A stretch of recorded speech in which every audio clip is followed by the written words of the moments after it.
lakukan itu Bapak Ibu Guru. Jangan hukum murid-murid kita, apalagi menggunakan kata-kata yang negatif.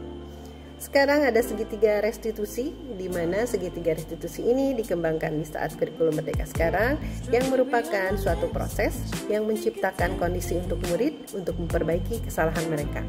Di mana pada saat nanti murid kembali ke kelompoknya masing-masing, mereka mempunyai karakter yang lebih baik dan lebih kuat untuk memperbaiki kesalahan mereka masing-masing. Kenapa sih harus segitiga restitusi? Karena melalui pendekatan restitusi, ketika murid berbuat salah, guru akan menanggapi dengan mengajak murid melakukan refleksi bersama tentang apa yang dapat mereka lakukan untuk memperbaiki kesalahan mereka sehingga mereka menjadi pribadi yang lebih baik dan menghargai dirinya.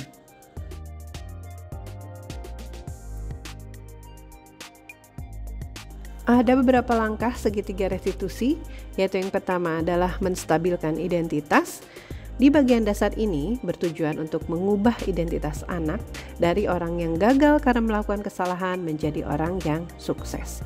Di mana anak yang sedang mencari perhatian adalah anak yang sedang mengalami kegagalan.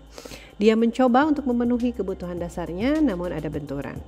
Kalau kita mengkritik dia, maka kita tetap membuatnya dalam posisi gagal. Kalau kita ingin menjadi proaktif, maka kita harus meyakinkan anak dengan cara mengatakan contohnya kalimat-kalimat seperti ini.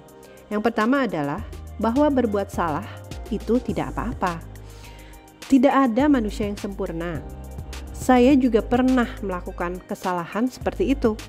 Kita bisa menyelesaikan ini. Bapak Ibu tidak tertarik mencari siapa yang salah, tapi Ibu ingin mencari solusi dari permasalahan ini. Kamu berhak merasa begitu. Apakah kamu sedang menjadi teman yang baik buat dirimu sendiri? Seperti itu Bapak Ibu, untuk melakukan langkah di segitiga restitusi di bagian menstabilkan identitas. Kemudian langkah yang kedua adalah melakukan validasi tindakan yang salah. Setiap tindakan kita lakukan dengan suatu tujuan tertentu, yaitu dengan memenuhi kebutuhan dasar. Kalau kita memahami kebutuhan dasar apa yang mendasari sebuah tindakan, maka kita akan bisa menemukan cara paling efektif untuk memenuhi kebutuhan tersebut. Contoh kalimat-kalimat mungkin terdengar asing buat seorang guru, namun bila dikatakan dengan nada tanpa menghakimi, maka akan memvalidasi murid-murid kita sesuai dengan kebutuhan mereka saat itu. Contohnya adalah, padahal kamu bisa loh melakukan yang lebih buruk dari ini. Kamu pasti punya alasan mengapa kamu melakukan hal ini. Kamu patut bangga pada dirimu sendiri karena kamu telah melindungi sesuatu yang penting buatmu.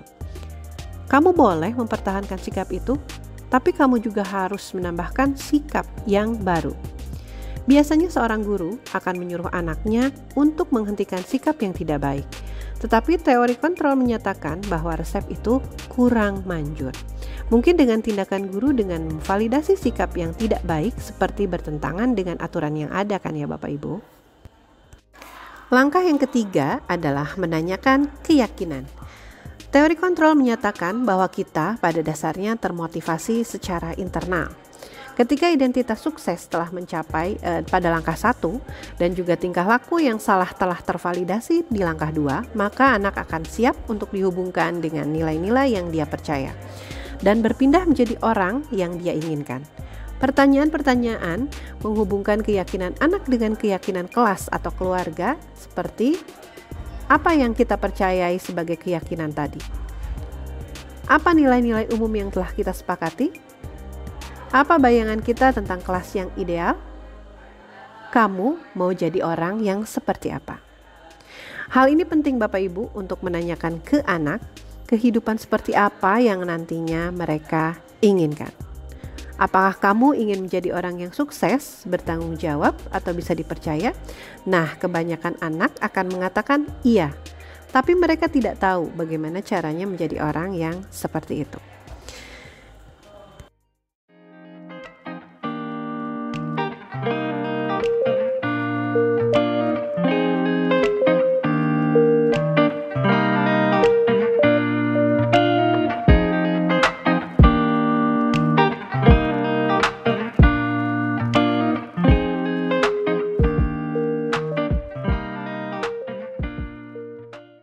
Baik, Bapak Ibu semua, restitusi di sini tidak menyarankan seorang guru untuk membenarkan tindakan atau kesalahan yang murid lakukan. Akan tetapi berfokus kepada alasan apa sih yang mereka punya, kenapa sampai mereka melakukan kesalahan seperti itu. Jadi alasannya harus dapat kita gali. Kemudian paham dan yakin bahwa seseorang akan melakukan hal baik dalam waktu tertentu. Dengan guru melakukan pertanyaan-pertanyaan, menggali pertanyaan, ingin menjadi murid yang seperti apa atau pribadi ideal seperti apa, dengan begitu guru akan fokus membantu anak untuk memperbaiki dirinya. Baik, terima kasih Bapak Ibu Guru, semoga dapat membantu pemahaman dari segitiga restitusi. Salam Merdeka Belajar.